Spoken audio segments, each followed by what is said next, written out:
देखो ਆਪਾਂ ਕੱਲ पोटेंशियोमीटर पढ़िया ही, ਉਹਦੀ एक एप्लीकेशन रह गई ही सिर्फ।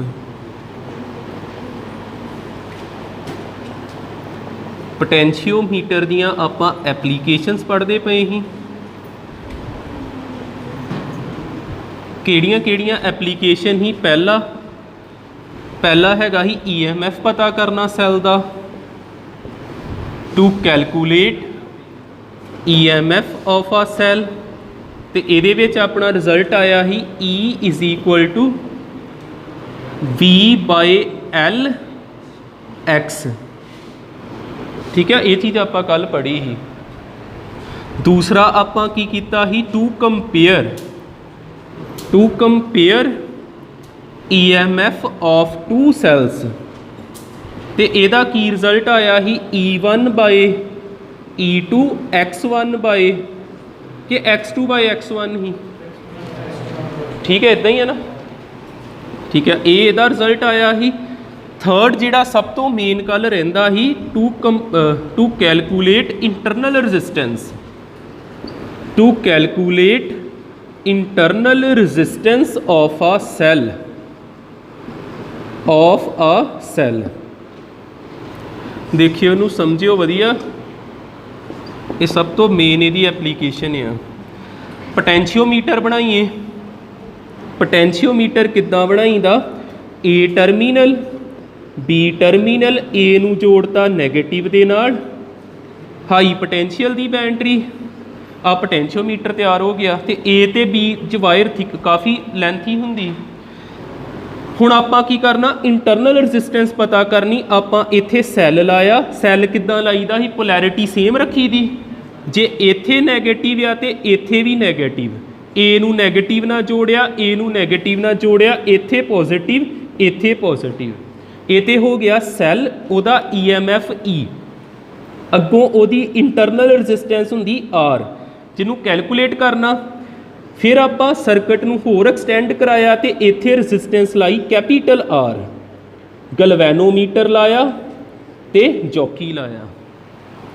इत्थे की भी ही के।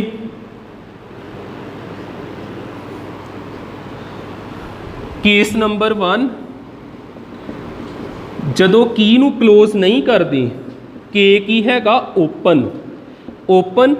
आ सैल चों जिहड़ा करंट निकलूगा ये इधर नहीं जा सकता, ये सिर्फ इधर आया, इत्थे करंट आया तो जॉकी नूं जदों टच करते करंट किहदे इक्वल हो गया, 0 दे। मान लेने आ डिस्टेंस कितना हैगा x1 डिस्टेंस है। तो इत्थे की रिजल्ट लिखते हैं V बाय टोटल लेंथ किन्नी आ L। जिद्दां आ चीज़ V/L मल्टीप्लाई किहदे नाल कराउणा, X1 आ, ते एदा पोटेंशियल सेम किहदे बराबर, E दे बराबर।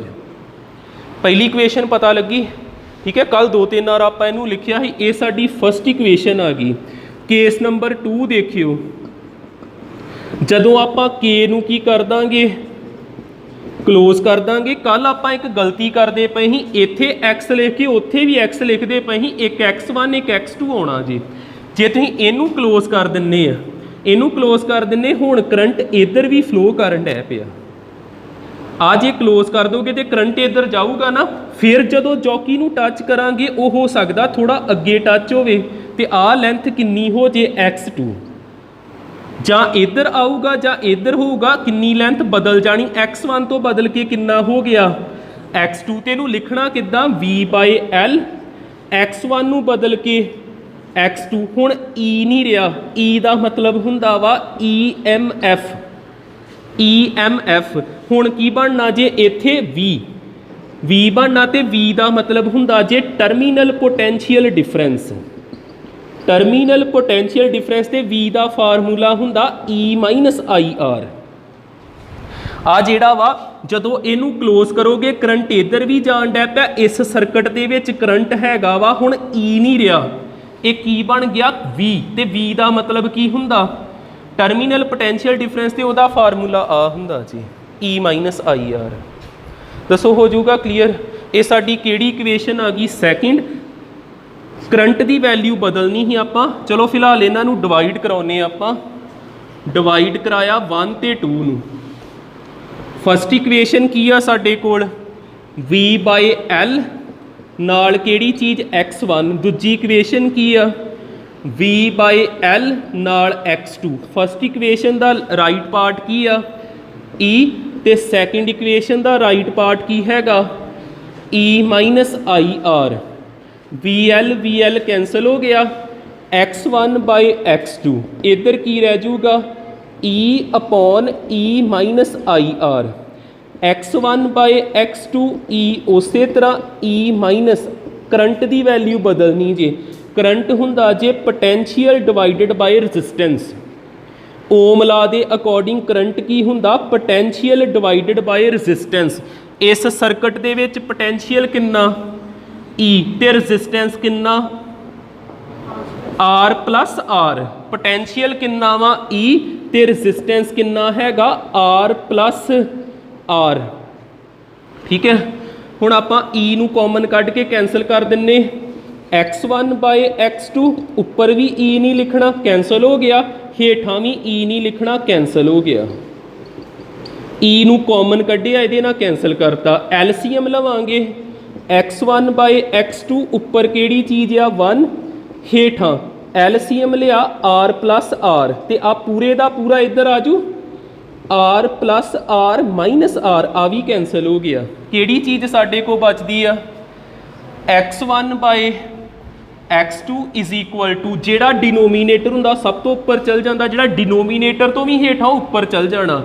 R+R दे हेठां की आजूगा R, इस R नूं सैपरेट कर दो दोनों थल्ले।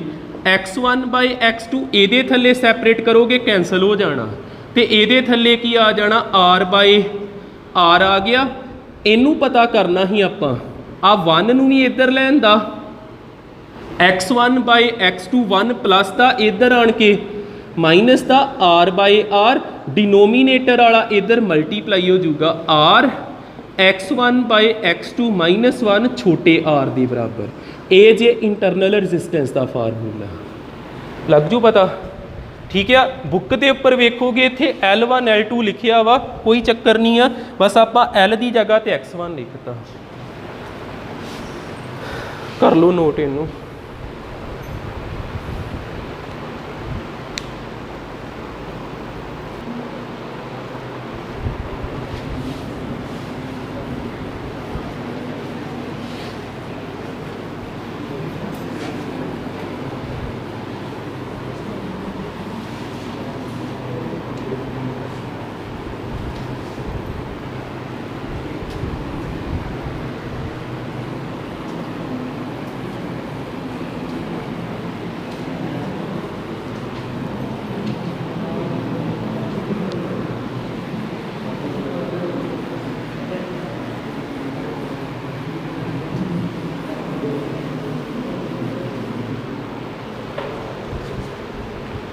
और देखियो तीन चीज़ां समझो इकट्ठियां।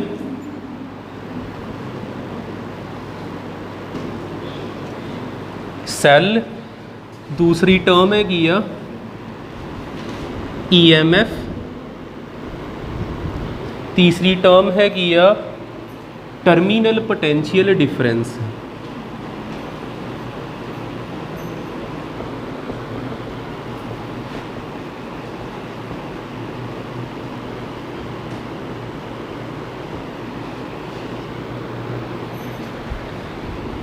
बाद इन्होंने दोवों का रिलेशन आप जो हुणे लिखते पे ही V = E - IR वो ड्राइव करते हैं। सैल की हुंदा है, सैल का काम हैगा वा इलैक्ट्रिकल एनर्जी प्रोवाइड करना। Device which provide electrical energy to the circuit. Electrical energy to the circuit, ये चीज़ां ध्यान ना समझो, छोटिया छोटिया चीज़ां ने। देखियो आप इत्थे सैल बना दिन्ने, दो टर्मीनल बनाने, वड्डे वाला प्लस छोटे वाला माइनस, सर्किट तैयार कर दिए। आ सर्किट तैयार हो गया। सैल का काम चार्ज क्रिएट करना नहीं है, ਚਾਰਜ ਪਹਿਲੋਂ ਹੀ ਹੈਗੇ ਇਸ ਤਾਰ ਦੇ ਵਿੱਚ, ਸੈੱਲ ਦਾ ਕੰਮ ਆ ਇਹਨਾਂ ਤੇ ਵਰਕ ਕਰਨਾ, ਤੇ ਵਰਕ ਕੀ ਹੁੰਦੀ ਆ? એનર્ਜੀ। ਵਰਕ ਤੇ એનર્ਜੀ ਸੇਮ ਹੁੰਦੇ। ਸੈੱਲ ਨੇ ਕੀ ਕਰਨਾ? એનર્ਜੀ ਦੇਣੀ ਵੀ ਇਹ ਚਾਰਜ ਤੁਰ ਸਕੇ, ਇਹ ਚਾਰਜ ਜਿਹੜਾ ਵਾ ਉਹ ਤੁਰ ਸਕੇ। ਬਸ ਇਹ ਯਾਦ ਰੱਖ ਲਿਓ, ਸੈੱਲ ਨੇ ਚਾਰਜ ਕ੍ਰੀਏਟ ਨਹੀਂ ਕਰਨੇ, ਸੈੱਲ ਦਾ ਕੰਮ ਕੀ ਆ? ਪ੍ਰੋਵਾਈਡ ਕਰਨੀ ਇਲੈਕਟ੍ਰੀਕਲ એનર્ਜੀ ਇਸ ਸਰਕਟ ਨੂੰ, ਤੇ ਸਰਕਟ ਨੂੰ ਲੋੜ ਕੀ ਆ? ਇਲੈਕਟ੍ਰੀਕਲ એનર્ਜੀ, ਇਲੈਕਟ੍ਰੋਨ ਮੂਵ ਕਰਾਉਣੇ। ਠੀਕ ਹੈ, ਨੋਟ ਦੇ ਅੰਡਰ ਆਪਾਂ ਲਿਖ ਸਕਦੇ ਹਾਂ cell do not create charge, do not create charge, ਸਿਰਫ ਤੇ ਸਿਰਫ ਚਾਰਜ ਨੂੰ ਪੁਸ਼ ਕਰੂਗਾ, ਕ੍ਰੀਏਟ ਨਹੀਂ ਕਰੂਗਾ। ਇੱਥੇ ਇੱਕ ਚੀਜ਼ ਵੇਖੋ ਕਿੰਨੀ ਵੱਖਰੀ ਜੀ ਹੁੰਦੀ ਆ। ਜੇ ਮੈਂ ਇੱਥੇ ਸੈੱਲ ਬਣਾਵਾਂ ਇਸ ਤਰ੍ਹਾਂ, ਆ ਸੈੱਲ ਬਣਾਤਾ, ਇੱਧਰ ਟਰਮੀਨਲ ਪਲੱਸ ਆ, ਇੱਧਰ ਮਾਈਨਸ ਆ, ਇਲੈਕਟ੍ਰੋਨ ਵੇਖੋ ਪਰੇ ਨੂੰ ਜਾਂਦਾ ਪਿਆ, ਇਲੈਕਟ੍ਰੋਨ ਕਿੱਧਰ ਨੂੰ ਜਾਂਦਾ ਪਿਆ? ਇੱਧਰ ਨੂੰ, ਮਾਈਨਸ ਮਾਈਨਸ ਵੱਲ ਜਾਂਦਾ ਪਿਆ। ਇਹ ਬੜਾ ਅਲੱਗ ਜਿਹਾ ਹੁੰਦਾ। ਉੱਦਾਂ ਮਾਈਨਸ ਕਿਹਦੇ ਵੱਲ ਅਟਰੈਕਟ ਹੁੰਦਾ? ਪਲੱਸ ਵੱਲ। ਇੱਥੇ ਮਾਈਨਸ ਜਿਹੜਾ ਵਾ ਮਾਈਨਸ ਵੱਲ ਜਾਂਦਾ ਪਿਆ। ਇਹ ਕਿਹਦੇ ਵਿਰੁੱਧ ਜਾਂਦਾ ਪਿਆ? ਇਲੈਕਟ੍ਰੋਸਟੈਟਿਕ ਫੋਰਸ ਦੇ ਵਿਰੁੱਧ। ਠੀਕ ਹੈ, ਇੱਥੇ ਕਿਹੜੀ ਫੋਰਸ ਫੋਲੋ ਨਹੀਂ ਹੁੰਦੀ ਪਈ? ਨਾਟ ਫੋਲੋ ਇਲੈਕਟ੍ਰੋਸਟੈਟਿਕ ਫੋਰਸ। ਸੈੱਲ ਦਾ ਪੂਰਾ ਸਿੰਬਲ ਇਸ ਤਰ੍ਹਾਂ ਦਾ ਹੁੰਦਾ। ਇੰਟਰਨਲ ਰੈਜ਼ਿਸਟੈਂਸ ਵੀ ਹੁੰਦੀ ਹੈ ਦੇਖੋ, ਈ ਦਾ ਮਤਲਬ EMF। ਅਗਲੀਆਂ ਚੀਜ਼ਾਂ ਵੀ ਦੱਸ ਲੈਣ ਦਿਓ ਫਿਰ ਲਿਖਿਓ। EMF, ਸਰਕਟ ਬਣਾਈਏ, ਸੈੱਲ ਬਣਾਇਆ, ਸਵਿਚ ਲਾਤਾ। ਜੇ ਤੇ ਸਵਿਚ ਆਫ ਆ ਫਿਰ ਆਪਾਂ ਇਹਨੂੰ ਕਵਾਂਗੇ EMF, ਇਹਦੇ ਪੋਟੈਂਸ਼ੀਅਲ ਨੂੰ। ਸਰਕਟ ਬਣਾਇਆ, ਸੈੱਲ ਲਾਤਾ, ਸਵਿਚ ਲਾਤਾ, ਜੇ ਤੇ ਸਵਿਚ ਔਨ ਆ ਫਿਰ ਆਪਾਂ EMF ਨਹੀਂ ਕਹਿਣਾ, ਇਹਨੂੰ ਕੀ ਕਹਿਣਾ? Terminal potential difference. ਠੀਕ ਹੈ, ਜੇ ਤੇ ਕਰੰਟ ਇਹਦੇ ਵਿੱਚ ਫਲੋ ਨਹੀਂ ਕਰਦਾ, ਇਸ ਪੁਆਇੰਟ ਤੇ ਇਸ ਪੁਆਇੰਟ ਦਾ ਜਿਹੜਾ ਪੋਟੈਂਸ਼ੀਅਲ ਡਿਫਰੈਂਸ ਆ ਉਹਨੂੰ EMF ਬੋਲਾਂਗੇ। ਪੋਟੈਂਸ਼ੀਅਲ, ਪੋਟੈਂਸ਼ੀਅਲ E ਦਾ ਮਤਲਬ ਕੀ ਆ? ਪੋਟੈਂਸ਼ੀਅਲ ਡਿਫਰੈਂਸ, ਤੇ V ਦਾ ਮਤਲਬ ਵੀ ਕੀ ਆ? Potential difference. potential difference between terminals when current do not flow। ਜਦੋਂ ਕਰੰਟ ਫਲੋ ਨਹੀਂ ਕਰਦਾ ਉਦੋਂ ਉਸ ਪੋਟੈਂਸ਼ੀਅਲ ਨੂੰ ਆਪਾਂ ਕੀ ਬੋਲੀਦਾ? E ਬੋਲੀਦਾ। ਜਦੋਂ ਕਰੰਟ ਫਲੋ ਨਾ ਕਰੇ, ਜਾਂ ਕਹਿ ਲਓ when switching is off, ਜਦੋਂ ਸਵਿਚਿੰਗ ਆਫ ਆ ਉਦੋਂ EMF ਬੋਲਦੇ ਆਪਾਂ, ਤੇ ਜਦੋਂ ਸਵਿਚ ਔਨ ਆ ਉਦੋਂ ਟਰਮੀਨਲ ਪੋਟੈਂਸ਼ੀਅਲ ਡਿਫਰੈਂਸ ਕਹੀਦਾ। potential difference between terminals when current flow in the circuit, current flow in the circuit ਉਹਨੂੰ ਆਪਾਂ ਬੋਲਾਂਗੇ ਟਰਮੀਨਲ ਪੋਟੈਂਸ਼ੀਅਲ ਡਿਫਰੈਂਸ। ਪੂਰਾ ਕਲੀਅਰ? ਠੀਕ ਹੈ, ਇਹਦੇ ਤੇ ਇਹਦੇ ਵਿੱਚ ਰਿਲੇਸ਼ਨ ਹੁੰਦਾ ਜੀ V is equal to E minus IR। ਇਹ ਸਮਝਾਉਣਾ ਕਿੱਦਾਂ ਰਿਲੇਸ਼ਨ ਬਣੂਗਾ, ਇੰਨਾ ਕੁ ਨੋਟ ਕਰ ਲਓ।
इधर देखियो इहदा प्रूफ, आ फार्मूला देखियो किद्दां बनाउणा।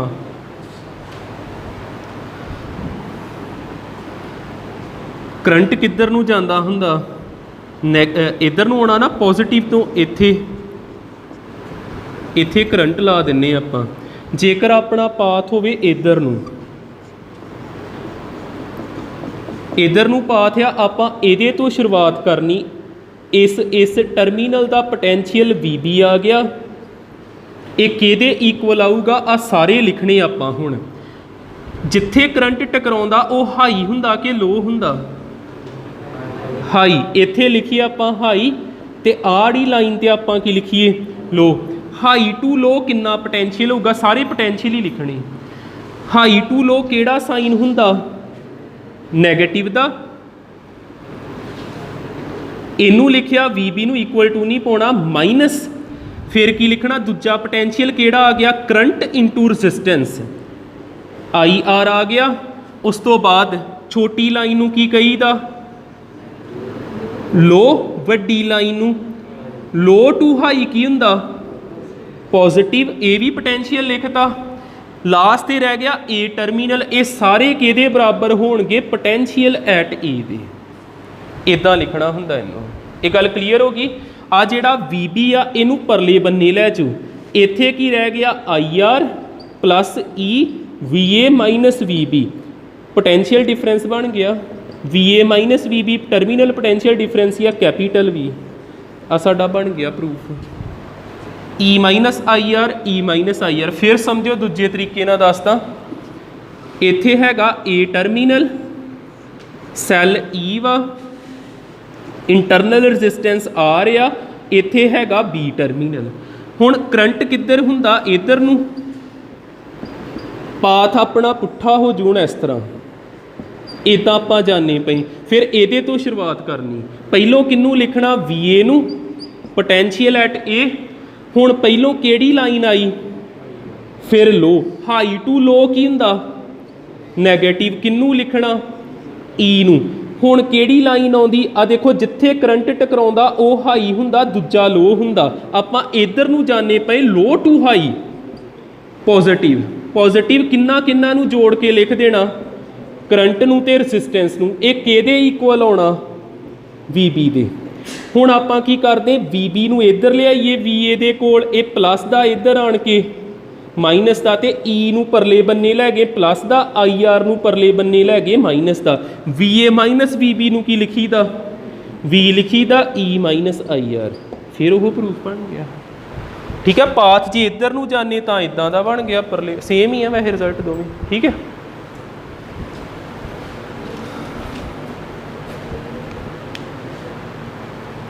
ये प्रूफ पेपर च नहीं आऊगा, तुसीं सिर्फ आर रिलेशन याद रखना, इनू थां थां ते वरतना आपां। V is equal to E minus IR। Proof लिख लो जरूर, पर ये इन्ना इंपॉर्टेंट नहीं है क्या।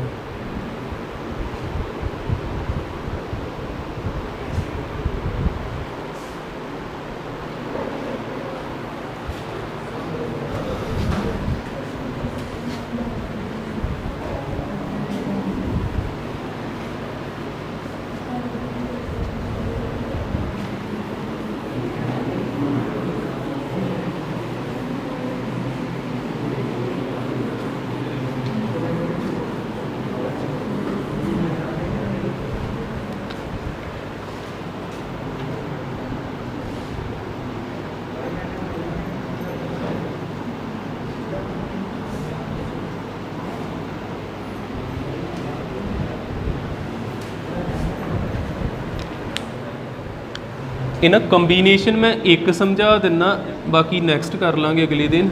आ देखियो सैल नूं किद्दां किद्दां कंबाइन कर सकते।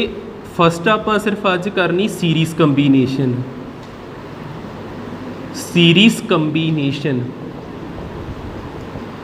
सैल किद्दां बनाईदा, दो टर्मीनल ते एक इंटरनल रजिस्टेंस। आ सैल हो गया।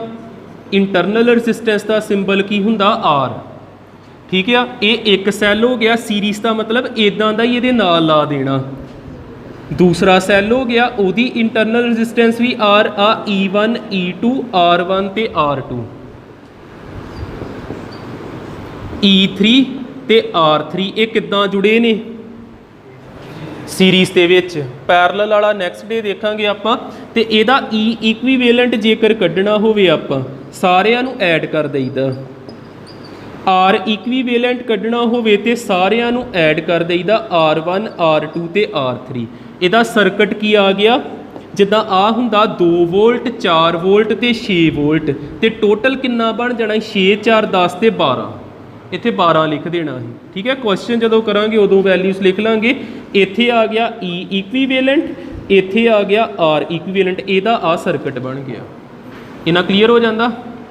ਇੱਕ ਚੀਜ਼ ਇੱਥੇ ਯਾਦ ਰੱਖਿਓ, ਜੇ ਕੁਐਸਚਨ ਦੇ ਵਿੱਚ ਇੱਦਾਂ ਗਿਵਨ ਆ R1 R2 E1 E2, ਫਰਕ ਕੀ ਦੋਵਾਂ ਡਾਇਗਰਾਮਾਂ 'ਚ, ਇੱਥੇ ਪੋਲੈਰਿਟੀ ਸੇਮ, ਇੱਥੇ ਪੋਲੈਰਿਟੀ ਕੀ ਆ ਪਲੱਸ ਮਾਈਨਸ ਤੇ ਮਾਈਨਸ ਪਲੱਸ, ਪੋਲੈਰਿਟੀ ਦਾ ਫਰਕ ਪੈ ਗਿਆ, ਉਦੋਂ E ਇਕੁਈਵੈਲੈਂਟ ਮਾਈਨਸ ਪਾ ਕੇ ਲਿਖਣਾ ਜੀ, ਠੀਕ ਹੈ। ਤੇ R ਇਕੁਈਵੈਲੈਂਟ 'ਚ ਕਦੀ ਮਾਈਨਸ ਨਹੀਂ ਆਉਣਾ, ਇਹ 'ਚ ਹਮੇਸ਼ਾ ਪਲੱਸ ਹੀ ਆਉਣਾ, ਜਿੱਦਾਂ ਦਾ ਮਰਜ਼ੀ ਹੋਵੇ। ਤੇ ਜੇ ਅੱਗੇ ਸਰਕਟ ਹੋਰ ਇਦਾਂ ਹੁੰਦਾ ਫਿਰ ਕੀ ਆਉਣਾ ਸੀ, ਇਹਨਾਂ ਦੋਨਾਂ ਨਾਲ ਪਲੱਸ ਪਾਤਾ ਆਪਾਂ, ਠੀਕ ਹੈ ਨਾ, ਕਲੀਅਰ ਹੈ ਚੀਜ਼ ਨਾ, ਠੀਕ ਹੈ। ਤੇ ਜਿਹੜਾ ਪੁੱਠਾ ਉਹਦੇ ਨਾਲ ਮਾਈਨਸ ਪਾ ਦੇਣਾ ਆਪਾਂ। ਤੇ ਇਹਦਾ ਇਕੁਈਵੈਲੈਂਟ ਸਰਕਟ ਕਿੱਦਾਂ ਦਾ ਆਊਗਾ, ਇਹਨੂੰ ਬਣਾਵਾਂਗੇ ਕਿ ਇਹਨੂੰ ਬਣਾਵਾਂਗੇ।